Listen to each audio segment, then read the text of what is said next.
La Universidad del Valle, la Escuela de Estudios Literarios y el Grupo de Investigación Narrativas saluda a todos los participantes y asistentes que continúan en la mañana de hoy. Primera jornada. La mirada al pasado y al presente literario en el siglo XX en letras nacionales. Y les da la bienvenida para quienes apenas se conectan a través de nuestro enlace virtual de Facebook CB Isaacs. Presentamos un saludo cordial a todas las personas que se encuentran presentes, directivos, investigadores, profesores, estudiantes y público en general, que nos acompañan a través de nuestro enlace virtual en estos momentos. Conferencia virtual. A continuación, la conferencia principal, Letras Nacionales en el Caribe, a cargo del escritor José Luis Garcés González. José Luis Garcés González es maestro de la Escuela Normal de Varones de Montería, tiene un diplomado en docencia universitaria, ha publicado más de 20 libros entre los que se encuentran sus Analectas Sociológicas y Literarias 2020 y Las Espadas en Receso del Conde de la Quimera 2021. Modera el profesor de la Universidad Industrial de Santander, Hernando Motato. Hernando Motato es magíster en literatura latinoamericana de la Universidad Javeriana de Bogotá y licenciado en literatura de la Universidad Santiago de Cali. Es profesor de literatura latinoamericana en la Universidad Industrial de Santander. Buenos días. Agradezco la invitación de la Universidad del Valle, de la Junta organizadora de este magno evento, y agradezco la presencia de ustedes.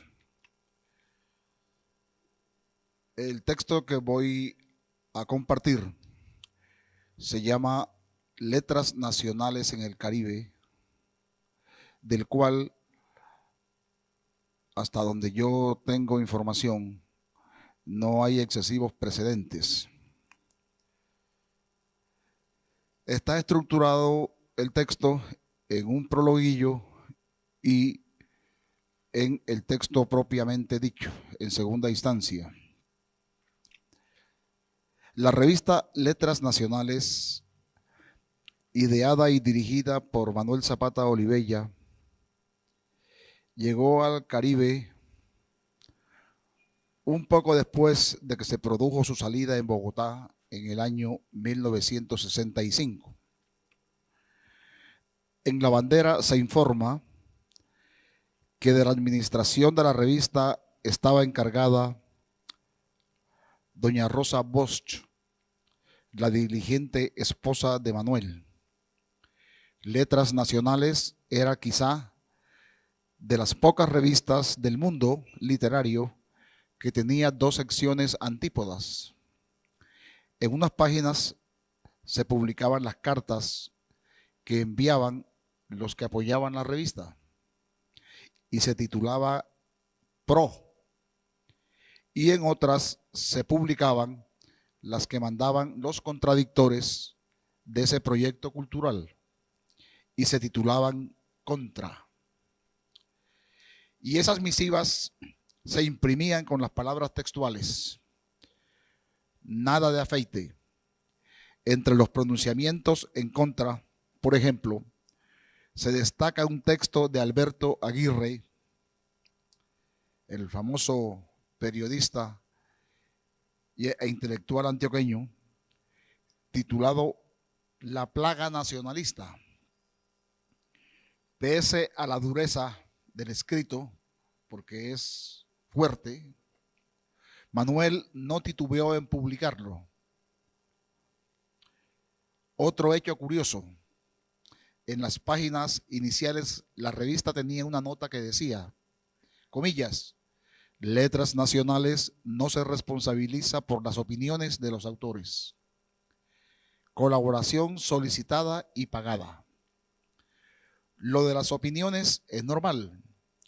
Lo de pagada, en la forma tan contundente como se enunciaba, sí era y aún es una extrañeza. Pero entremos en materia. 1. Una investigación con el poeta sucreño Jaime Arturo Martínez nos indica que a Sincelejo llegó Letras Nacionales a la librería que tenía el poeta Jerónimo Osiris, que era el seudónimo del profesor Víctor Alvis y que estaba ubicada frente al Parque Santander y que se llamaba Letras. Transitaba el año de 1966.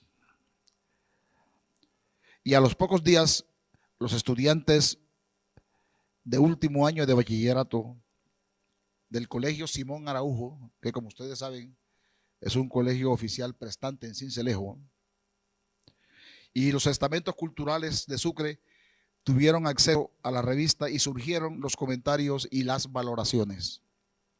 El poeta Jaime Arturo Martínez recuerda la imagen del profesor y escritor Eduardo Pastrana Rodríguez, ex profesor de la Santiago y residenciado aquí en Cali desde hace 40 años, saliendo en ese entonces de la librería del profesor Alvis, hojeando con H y hojeando sin H el ejemplar número 1 de Letras Nacionales.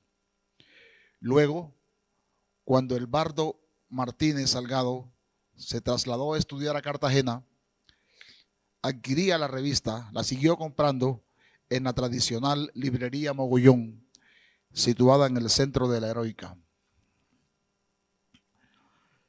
2. El docente y crítico barranquillero Ariel Castillo nos informa que en 1967 conoció a Letras Nacionales en una clase de español con el profesor Enoc Márquez en el Liceo Moderno del Norte, en la capital del Atlántico. El profesor Márquez les leyó el cuento La fiesta del mar de Gabriel García Márquez y el entusiasmo fue tal que Ariel sostiene a estas alturas de los tiempos que es un texto, comillas, que me cambió la perspectiva literaria. Luego, su padre, que era un docente destacado, llevaría a casa otros números de la revista.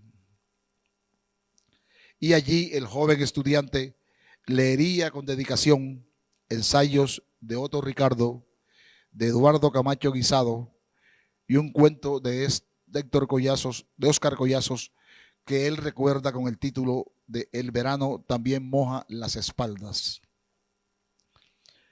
Y añade, comillas, ahora que me lo preguntaste, caí en la cuenta de que Letras Nacionales, a pesar de su nombre, me reveló la literatura del Caribe. También leí en uno de sus números, además de García Márquez, cuentos de José Francisco Socarrás y de Germán Espinosa, y otro cuento de un autor de apellido Huique, barranquillero, del cual no recuerdo nada. También, dice Ariel, me gustó mucho un cuento de Luis Fayad titulado Justo Montes, y hasta pensé que era de por acá de la costa. Hay que señalar en tercera instancia que en las primeras épocas la revista Letras Nacionales logró conseguir un apoyo muy importante en términos económicos para la financiación.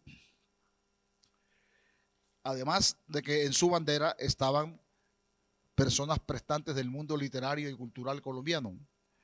Se recuerda, por ejemplo, que Ecopetrol, el Museo del Oro del Banco de la República, el Ministerio de Educación, la Asociación de Cafeteros, algunas entidades bancarias en los primeros tiempos apoyaron con publicidad la revista. Pero viene un pero.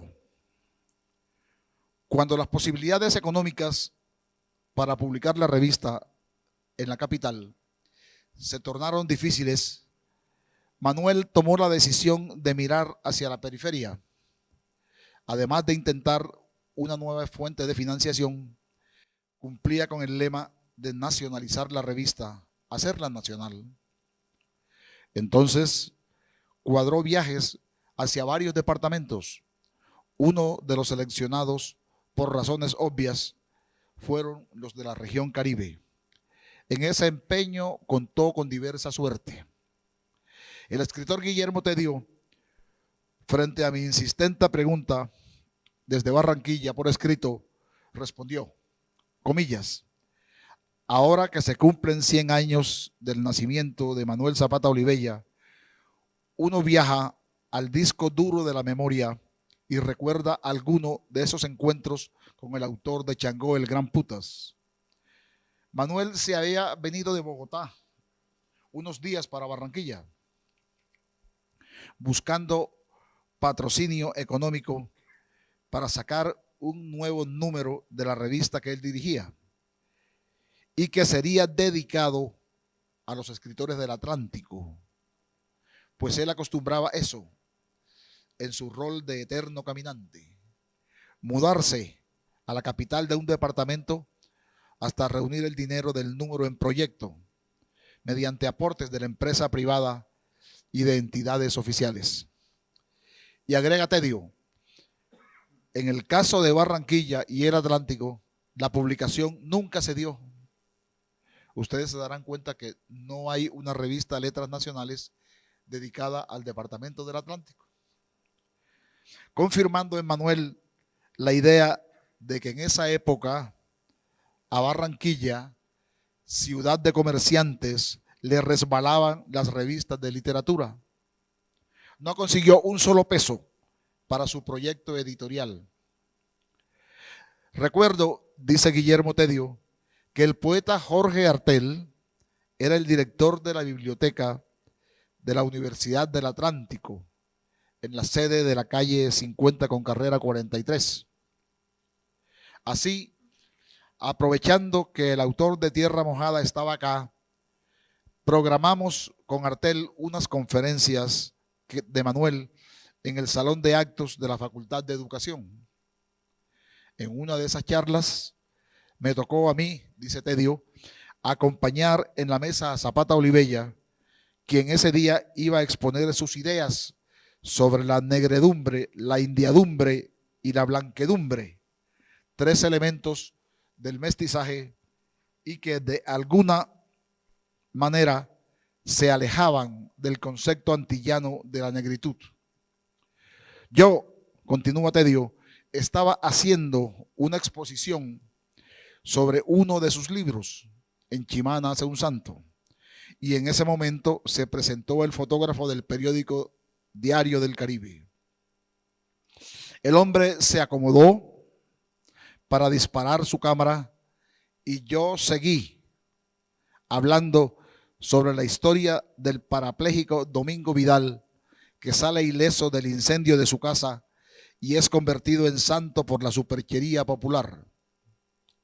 Y entonces Manuel se levantó y con su vozarrón de Changó le dijo al fotógrafo que esperara un momento.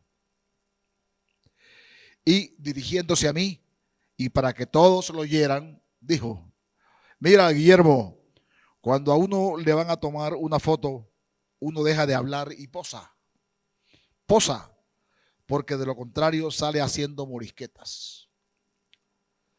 La gente, por supuesto, se echó a reír y yo dejé de hablar, concluye Guillermo, y posé junto a Manuel. Este es uno de los episodios más característicos, más peculiares de la consecución de fondos para la revista Letras Nacionales, porque el Atlántico, que era y es el departamento de más consistencia económica del Caribe, que tiene una fama por el grupo de Barranquilla, por sus pintores, por sus narradores, en fin, no apoyó el empeño de Manuel. Y es de verdad una paradoja. A veces, cuando se tiene, no se quiere.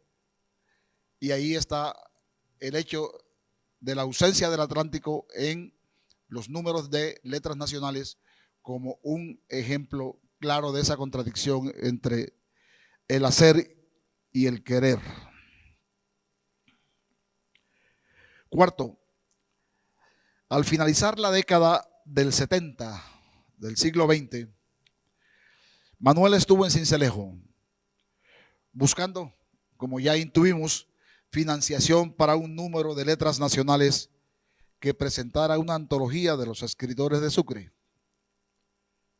Buscó a los poetas Jorge Marel y Humberto Vélez Coronado, quienes con gusto acompañaron al novelista en varias de sus gestiones culturales. Cuando llegó el mediodía de la segunda jornada, los anfitriones se pusieron de acuerdo para llevarlo a almorzar a La Casona, el restaurante más prestigioso de Sincelejo en esa época. Apenas se enteró Manuel de las intenciones aristocráticas de los dos jóvenes poetas, puso el grito en el cielo y les dijo que él sí iba a almorzar, pero con ellos al mercado público. No hubo forma de llevarle la contraria. Apenas llegaron a las mesas cubiertas por manteles de florones donde servían los almuerzos, Manuel pidió sancocho de pescado y arroz con coco y empezó a hablar con las señoras que los atendían, como si fueran amigos de toda la vida. Todavía recuerdo las carcajadas, comenta en 2021 el poeta y abogado Humberto Vélez Coronado. En Sincelejo, el escritor consiguió la financiación para la revista dedicada a Sucre, es decir, no le ocurrió lo que le sucedió en Barranquilla. Este texto tiene la intención, digo como un paréntesis, de manejar dos niveles. El nivel del paisaje humano, directamente representado en las personas, y el nivel del paisaje cultural, representado en las circunstancias que se daban en este proyecto cultural de Manuel Zapata Olivella en lo referente a el Caribe colombiano. Quinto,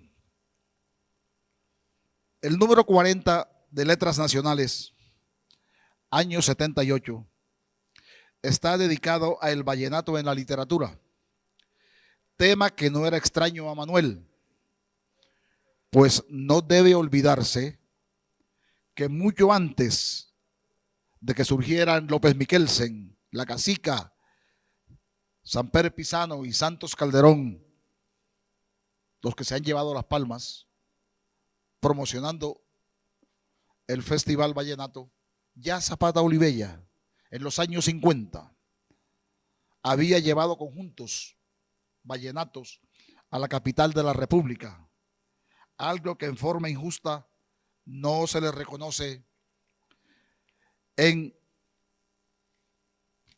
los círculos periodísticos y literarios.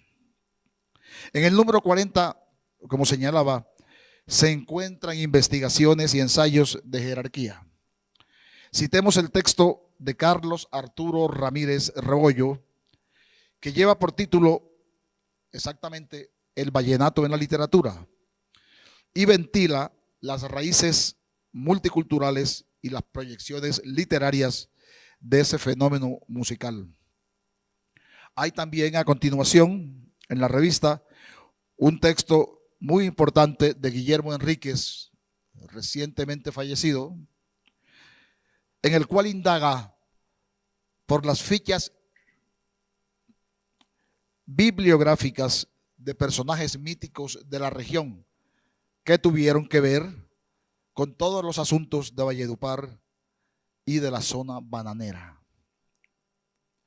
Luego aparecen textos en prosa y en verso de Santander Durán Escalona, es un gran compositor Santander, con un lenguaje de alta factura poética. Santander escribe sus canciones, sigue en Valledupar y está vinculado a una lucha por la cultura nacional en estos momentos que yo sepa. Diomedes Daza Daza. Diomedes fue asesinado hace muchos años. fue uno de los impulsores en Bogotá de la revista Punto Rojo en los comienzos de los años 70. Yo logré conocer eso porque yo vivía en Bogotá en esa época. Y él, en forma particular, sus poemas los titulaba Proyectiles. También aparecen textos de César López Serrano, Fabiola Fuentes Baute, Laureano Gutiérrez Hinojosa y Jaime Molina Maestre, entre otros.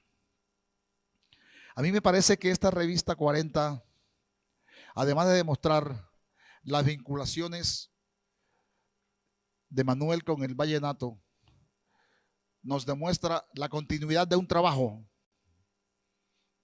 por parte de Manuel en la promoción de la cultura musical de Colombia, entre otros aspectos.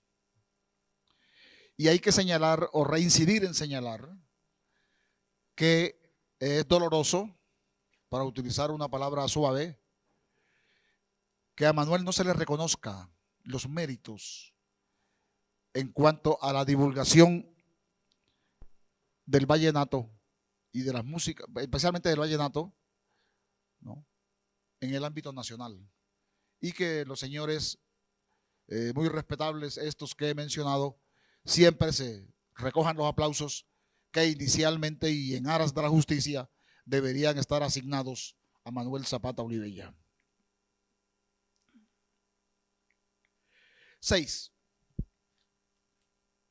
Frente a mi insistente interrogatorio sobre su posible conocimiento inicial de la revista Letras Nacionales, el hoy profesor y escritor Ignacio Verbel Vergara de Tolú respondió con un texto. Yo quería que se comprometieran con un texto que sugería y algunos aceptaban, en el cual señala Verbel, comillas: desde que inicié los estudios de bachillerato, tuve la ilusión de que al terminarlos estudiaría dirección cinematográfica, carrera que me gustó porque desde niño me atrapó el cine y porque había leído mucho acerca de varios de los directores del séptimo arte y me parecía casi mágico todo lo que hacían para poner en escena a unos artistas, haciéndolos ser lo que no eran, viviendo vidas y hechos que no eran los suyos, y ante la posibilidad de hacer visible y casi real hasta lo más complejo e imposible. A todos a quienes me preguntaban, asegura Verbel, qué carrera seguiría, a pesar de que estaba en serias dificultades económicas, hasta para terminar la secundaria, le respondía: estudiaré para director de cine.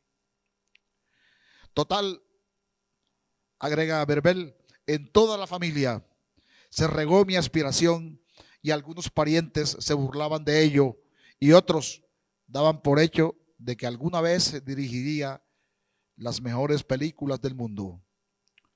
Llegó un momento en que cuando cursaba el tercero de bachillerato, lo que equivale al octavo de ahora, estaba a punto de retirarme del colegio porque afrontaba enormes problemas para la manutención y demás gastos que se derivaban de mis estudios.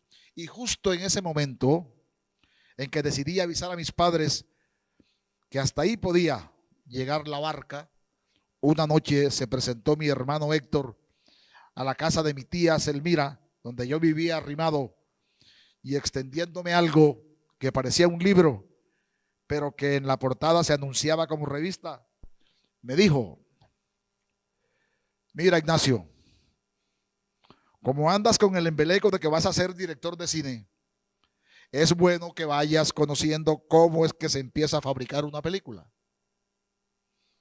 Era, creo, que el número 13 de la revista Letras Nacionales, señala Verbel, dirigida por un señor Manuel Zapata Olivella, cuyo nombre ya había oído mencionar por la profesora Elisa de Peralta, quien me orientaba la materia de español en el Instituto Nacional Simón Araujo.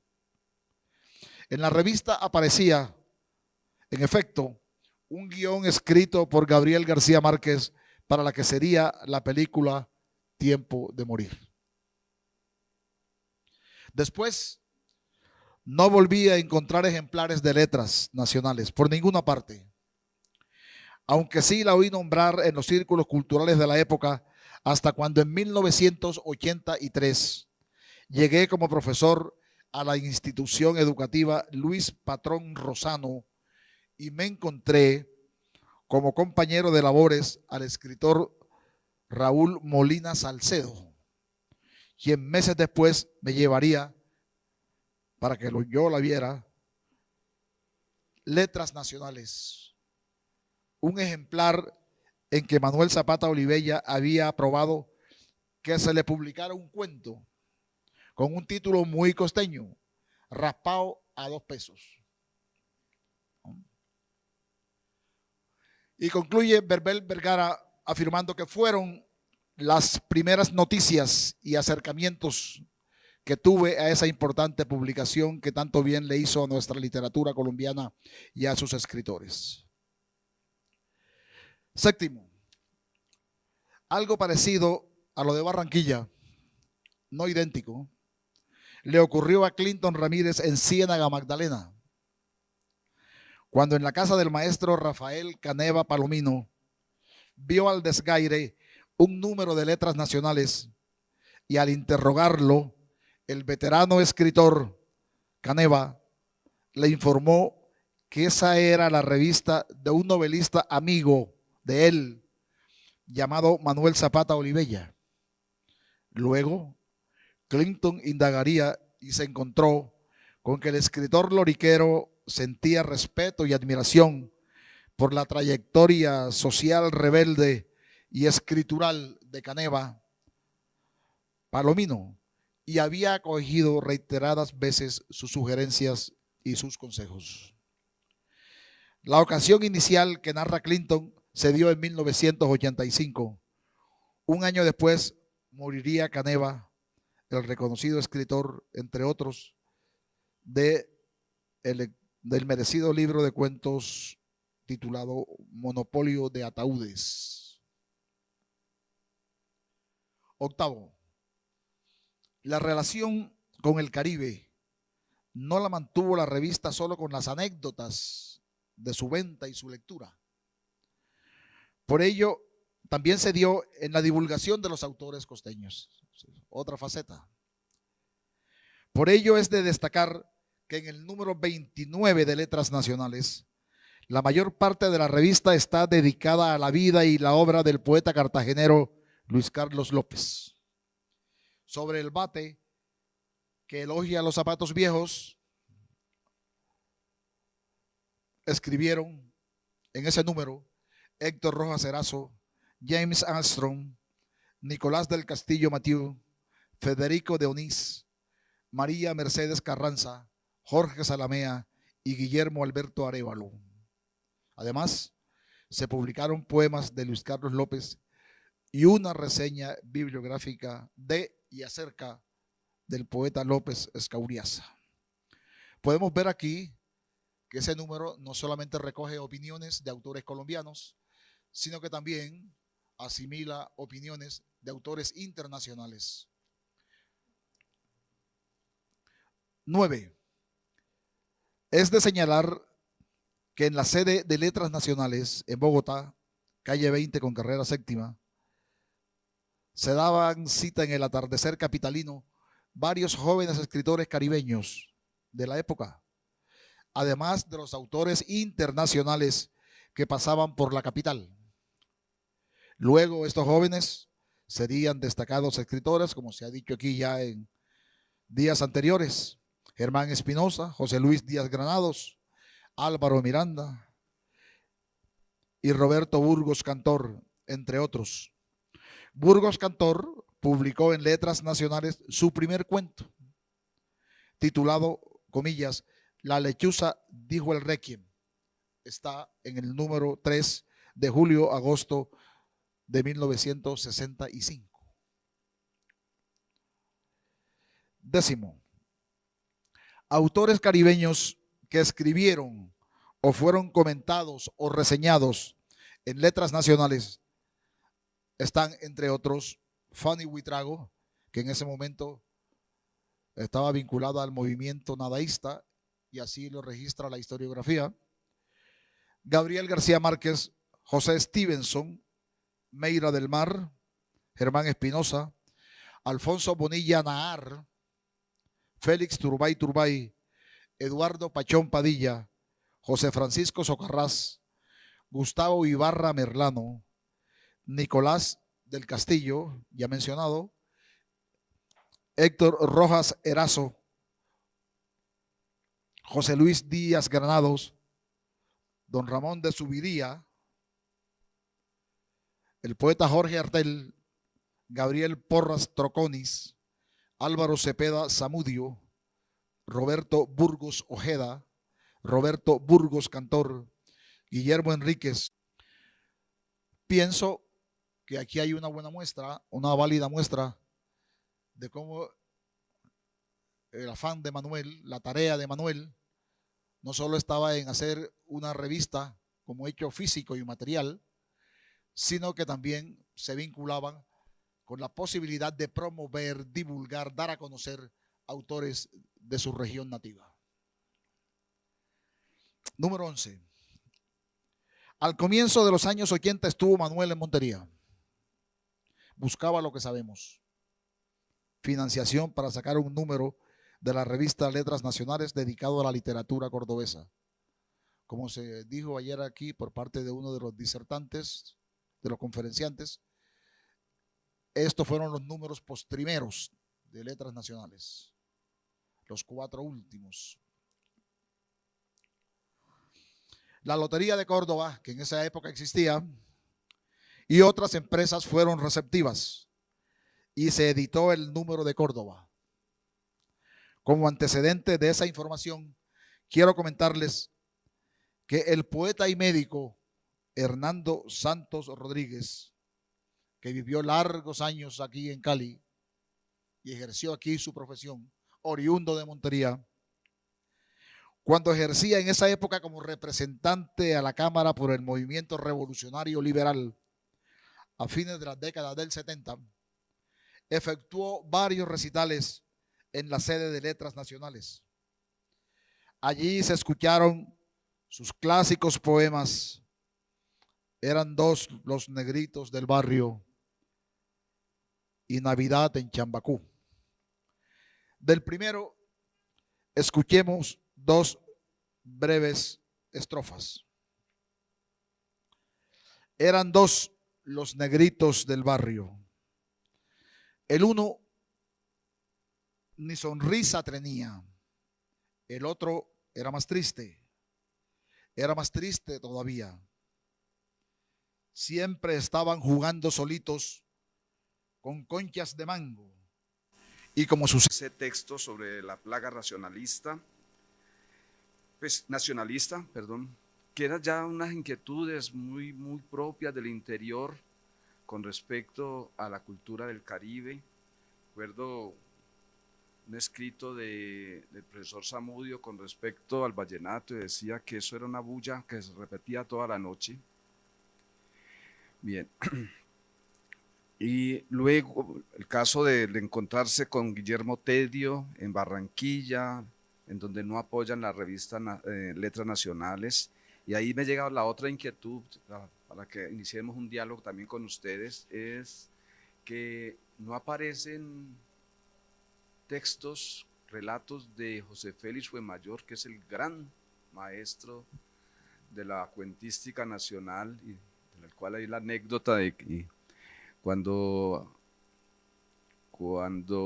eso va notando de esos encuentros con los escritores del Caribe y cómo ese recorrido le permite en algunas regiones la aceptación de la propuesta que el maestro Manuel llevaba en manos y que de una u otra manera impulsó la literatura del Caribe. A propósito, A propósito, con respecto al vallenato que ayer lo dijo aquí Carmen Elisa, la profesora Carmen Elisa de la Universidad Nacional, sí. La estrecha relación con García Márquez y Manuel Zapata, a partir del vallenato. García Márquez escribe 2 crónicas en el Universal de Cartagena sobre Manuel y el vallenato en Bogotá. La capital en su propia salsa, dice. Y hay una anécdota de que el Muegue era un profesor de por allá de cerca a Valledupar, y dejó de ser profesor para acompañar a el grupo de vallenato a Bogotá. Bien, el otro aspecto que señala él, cómo Manuel Zapata Olivella, lo dice José Luis, esa segunda propuesta o objetivo era la difusión del escritor caribeño en letras nacionales, y él hace el profesor José Luis y escritor José Luis hace una larga lista de los poetas y escritores y señala José Luis esa en número 3 de letras nacionales, en donde aparece La lechuza dijo el Requiem de Roberto Burgos Cantor, que a propósito él no sabía que le habían publicado, sino el papá, don Roberto, le dice: pásame esto que estás escribiendo, se lo mandó a Manuel, y luego aparece ahí, él iba en el carro con su papá para la finca, y ahí fue la sorpresa de Roberto. Bueno, eso es lo que me contó una vez Roberto, y lo ha dicho en sus memorias. Un cuento sobre la violencia en Colombia, muy pulcro, pero muy pulcro ese cuento, que se recomienda ver la prehistoria literaria de Manuel ahí, en La lechuza dijo el Requiem. Bueno, perdón, de Roberto, gracias. Sí. Bueno, entonces, así a grandes rasgos, señalo la minuciosa trayectoria de letras nacionales en el Caribe, hecha por José Luis Garcés en este espacio de homenaje a letras nacionales, y pues creo que ustedes tienen mucho más que aportar y hablar en un diálogo con José Luis, en tanto que él es el seguidor, el gran conocedor de Manuel Zapata Olivella e impulsor de la literatura del Caribe en ese ya clásico periódico El Túnel, y ese clásico grupo El Túnel, el cual ha liderado durante muchos años José Luis Garcés, que pues también ya es hora, como le dije un día en Montería, que la academia universitaria, la academia colombiana también mire hacia el trabajo sistemático de José Luis Garcés en Montería, con la literatura del Caribe y la literatura de Colombia, porque hay muchos escritores del interior del país que han ganado el concurso de cuento patrocinado por El Túnel y a la cabeza de José Luis Garcés. Bueno, señores, tienen ustedes la palabra. Bien pueda, profesor. Quería comentar algo más. Este es un trabajo incipiente. Este trabajo está por profundizarse, robustecerse, ampliarse. Las fuentes humanas no son muy pródigas. Tengo la anécdota en este buceo que hice en los últimos meses de la charla con un hombre muy importante, tanto en Montería como después y por mayor tiempo en Sincelejo, llamado Lenny Portnoy. Lenny Portnoy fue un librero, y yo creo que a él se le puede dar el nombre de librero, no de vendedor de libros, que tuvo su revista Tiempos Nuevos en Montería en los años 60, y luego allá se la quemaron y se trasladó a Sincelejo. Portnoy traía libros de toda índole. Su literatura que ofrecía era variada, múltiple. Uno encontraba desde poetas chinos, desde Li Po en adelante, hasta los autores más recientes de la oferta nacional.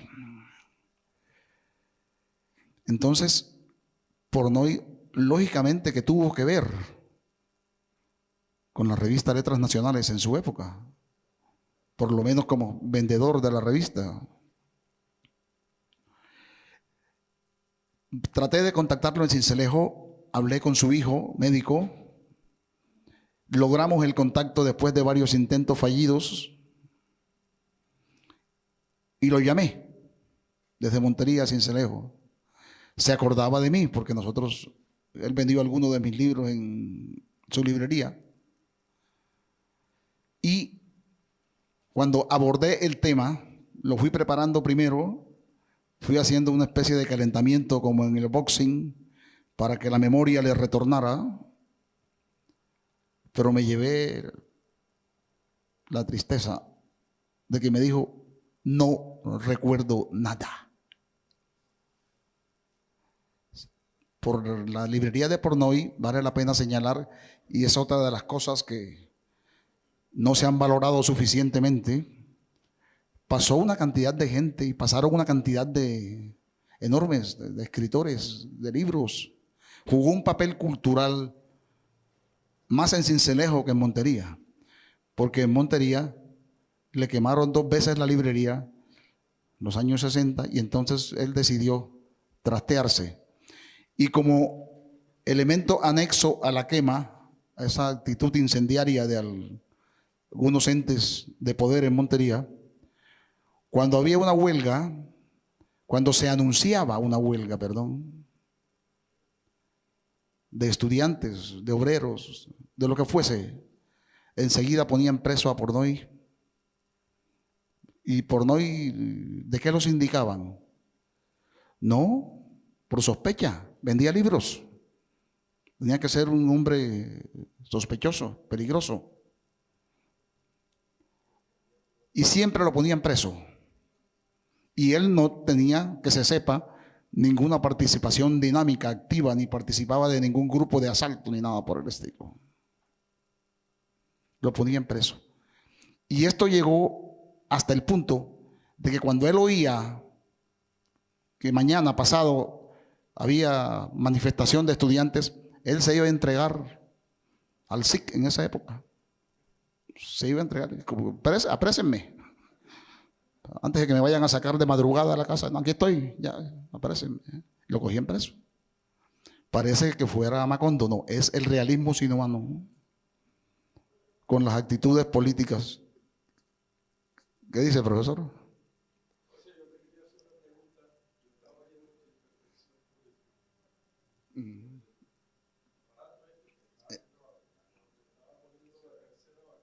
Ya.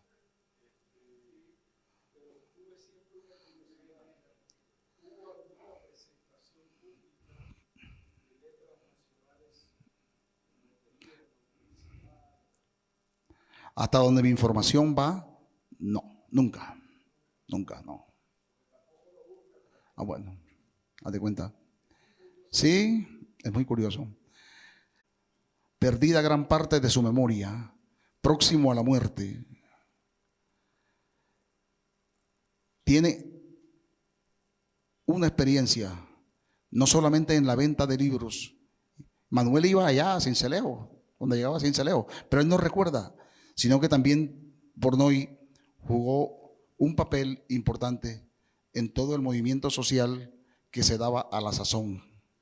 Vemos entonces cómo los libros, según se hablaba ayer por parte del profesor Múner y de Olga Martán, tienen una especie de halo para algunos mefíticos que los torna peligrosos y a los libreros en problemáticos y en difíciles sin que ellos de pronto en concreto estén vinculados a ningún grupo de acción intrépida.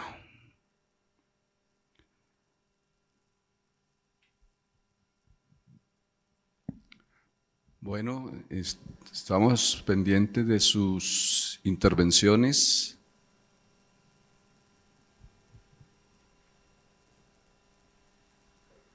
Profesor Garcés, muchas gracias por el testimonio.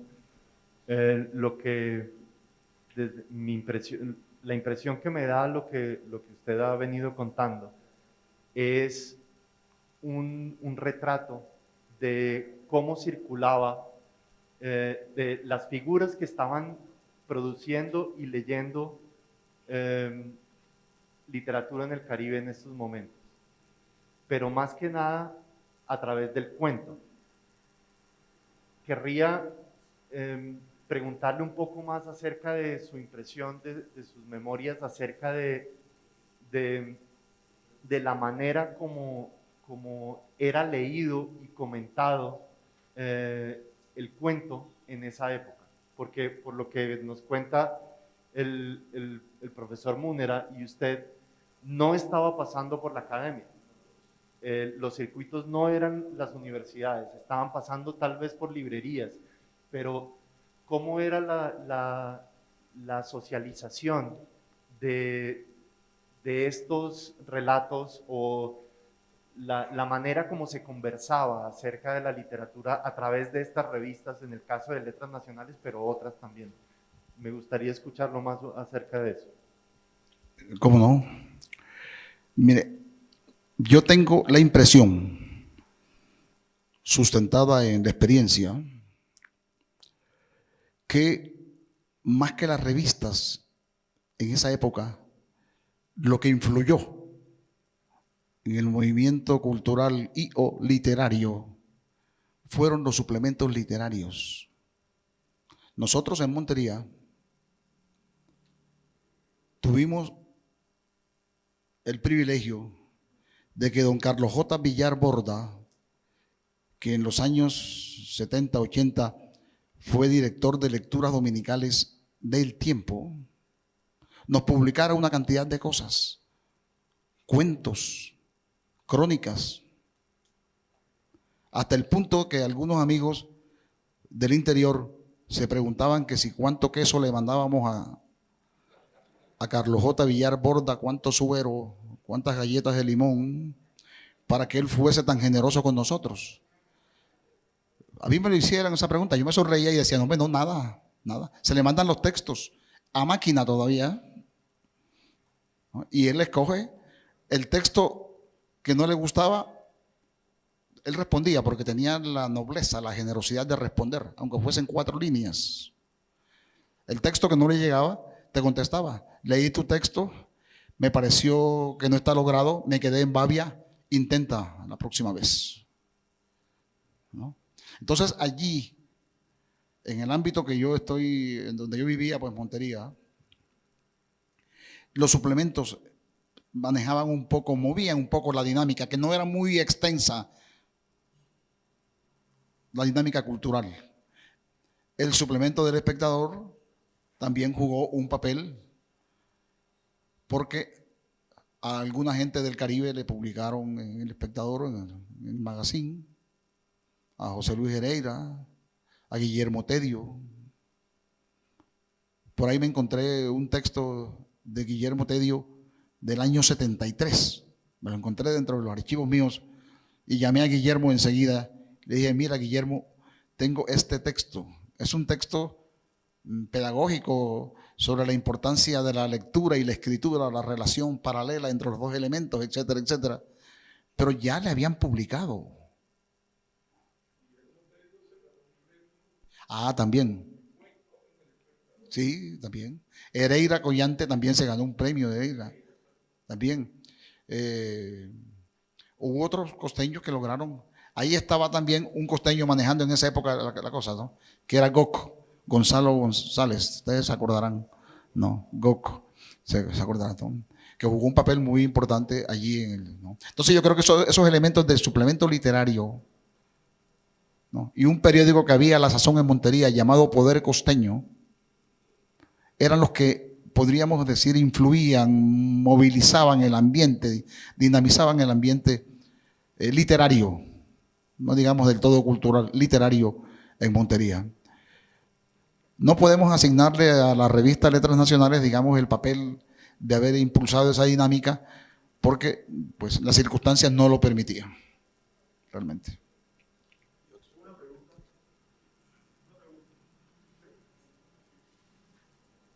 ¿Quieres decir algo? Y otros periódicos, El Pueblo aquí local, Ya. Universidad de Gran Parque. Bien, gracias. Bueno, primero pues saludar al profesor José Luis por esta contribución que está haciendo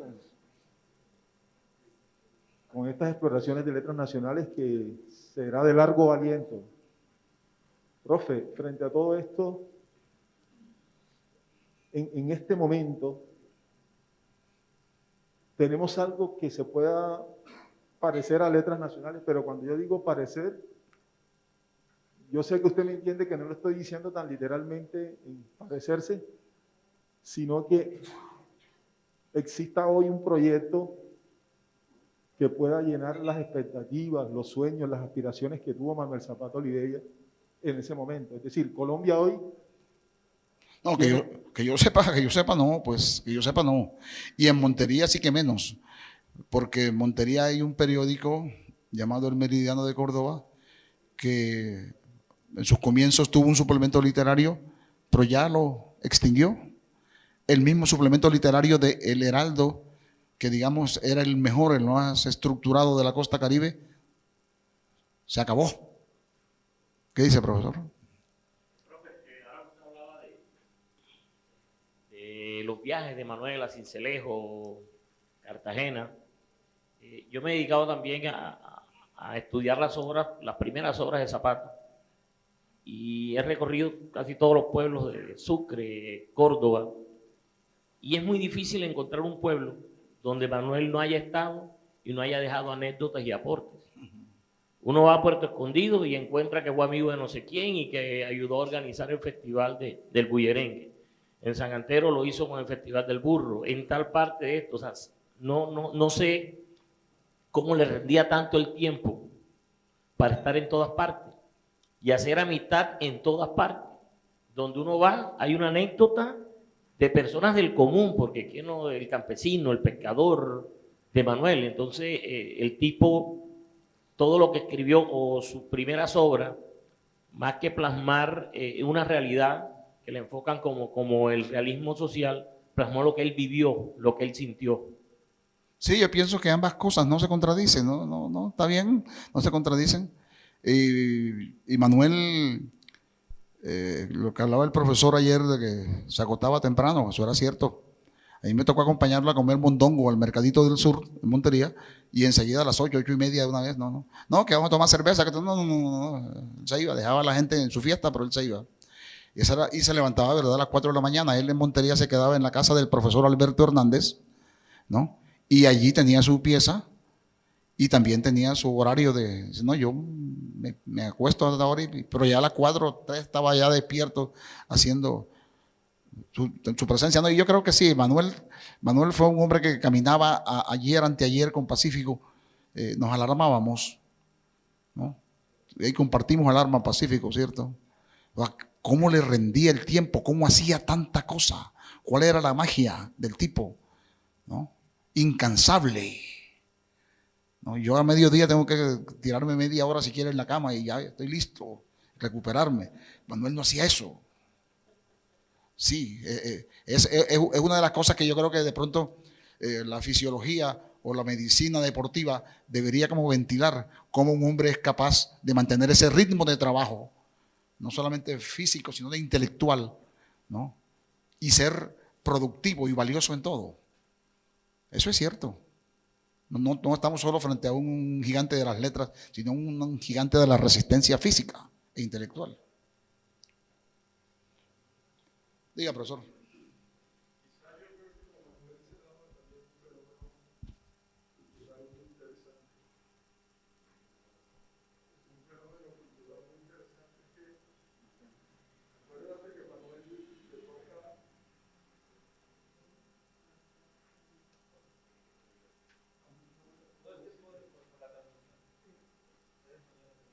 No, decía que a Manuel, de todas maneras, le toca una situación muy peculiar.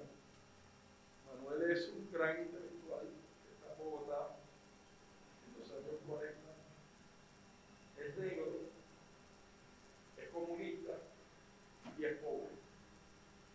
Entonces, yo creo que él tenía la conciencia de que tenía que exigirse el doble, ¿no? Es una sociedad que era bastante hostil. Y eso lo llevó a un tipo de disciplina que es legendaria.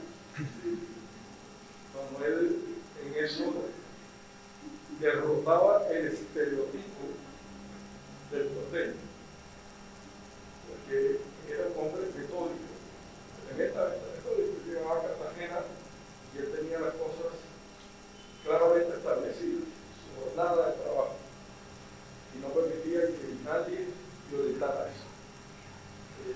Lo mismo que al mismo tiempo era un hombre alegre, efectivo, espontáneo, pero eso no contradecía a los. Y eso me parece a mí un caso muy interesante desde el punto de vista cultural, en ese caso de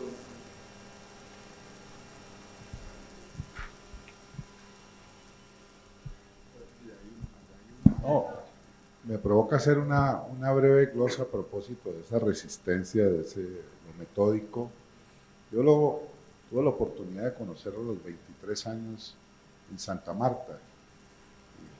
El Banco de la República, la coordinadora cultural, me contrató para que lo acompañara con 5 cantadoras de Quibdó. Con esas estuve en Cartagena, en Barranquilla, en Valledupar, en Riohacha, pero la base fue de Santa Marta. Acostaba a las señoras a las 7, conmigo comía y a las 8:30 me decía, amigo Darío, yo tengo que ya irme a la cama porque mañana me levanto a las 3. Y un bello día de esos, que me vio pues un caleñito muy rumberito y que me gustaba el trago, me dijo, le voy a dar un consejo, si usted quiere tener una vida intelectual importante, escribir, todo lo que veo que usted quiere.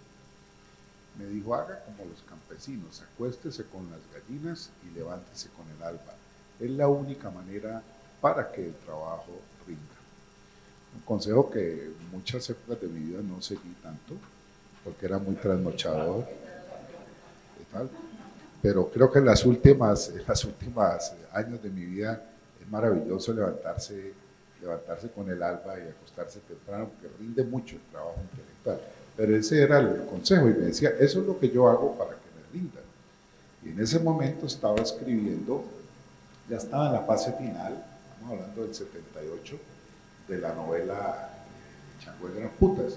Ya estaba tratando de cerrarla y ahí me contó que tenía más de 15.000 fichas y dijo, me tienen jodido, porque estoy muy apegado a ellas. Voy a tener que decidir no volverlas a mirar y ya escribir con lo que me quedó.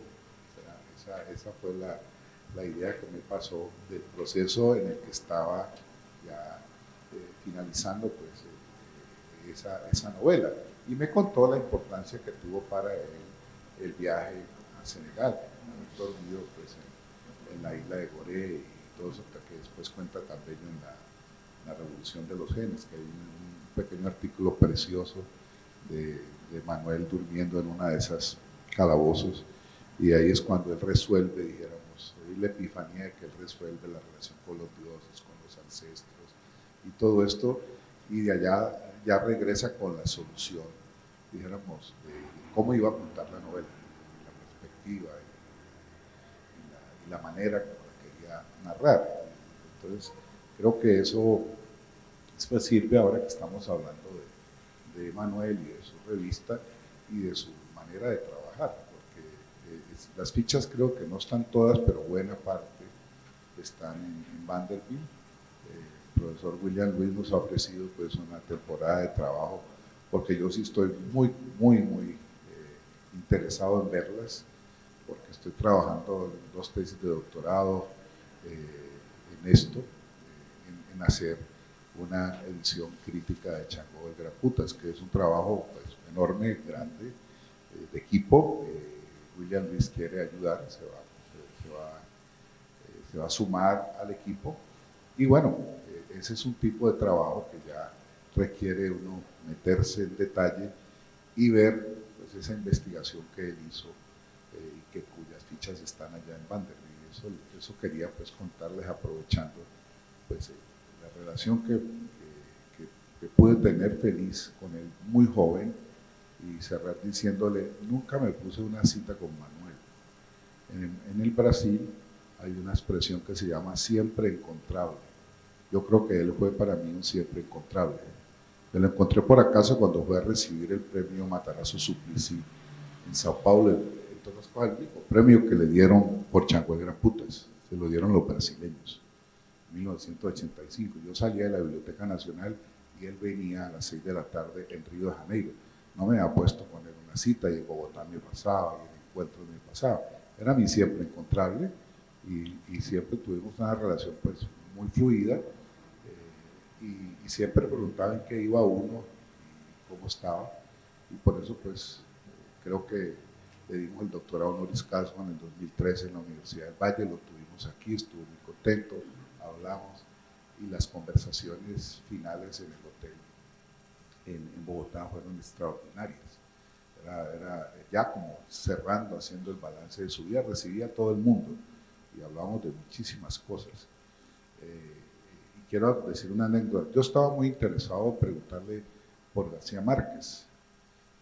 Pues, habíamos hablado cositas y detalles y tal. Y me dijo ya al final, ya, yo creo que al mes y medio de esa última se murió. Y me dijo, mira, vamos a pasar esa página. Digamos solo una cosa, que Gabo y yo nos desencontramos en un momento de la vida. Punto, y pasó y seguimos hablando. Era un hombre muy digno en eso. Nunca pues destilar ni envidia, ni amargura, ni que Gabo me hizo. No, jamás se permitió ese tipo de cosas, Manuel. Eso era lo que quería decirles aprovechando pues este espacio. Gracias.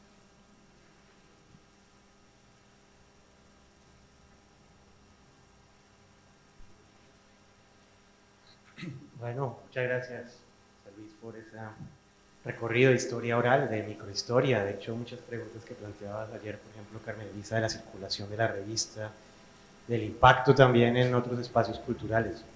Yo te iba a preguntar si alguna vez tú supiste o alguien sabe si hubo una intención de hacer una editorial que se desprendiera la revista en algún momento, obviamente con todas las dificultades que tú has contado, tanto de financiación, de apoyo. Y por otro lado, también pensaba en el último número.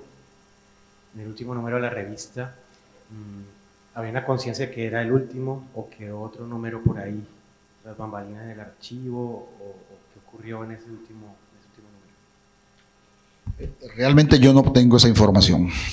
No voy a fingir que tengo información que no poseo. Pero es interesante bucear allí y señalar, en definitiva, de que este trabajo sobre letras nacionales y el Caribe es algo totalmente incipiente. Ojalá tenga yo la oportunidad y los amigos de profundizar, de ampliar este universo, porque no ha sido fácil y no fue fácil. Yo me dediqué como 4 o 5 meses, apenas me asignaron el tema, a bucear, a buscar gente, a caminar ahí, y no fue fácil. No sé si aquí alguien, si Múnera o Darío tienen alguna información sobre lo que el profesor pregunta. Si tenía la intención editorial, ya de impresor editorial. No lo sé, pero me atrevería a pensar que no. Yo no creo que Manuel estuviera en ese momento, sobre todo final, pensando en montar una editorial. Además, lo que yo tengo entendido es que ya las dificultades económicas eran muy fuertes, de modo que no creo que sucediera. Bueno, si no hay más preguntas e intervenciones, invitamos a los participantes y asistentes que se encuentran presentes y nos ven a través de nuestro enlace virtual a un receso de 15 minutos donde nos volveremos a encontrar para continuar con nuestra programación del día de hoy. Muchas gracias.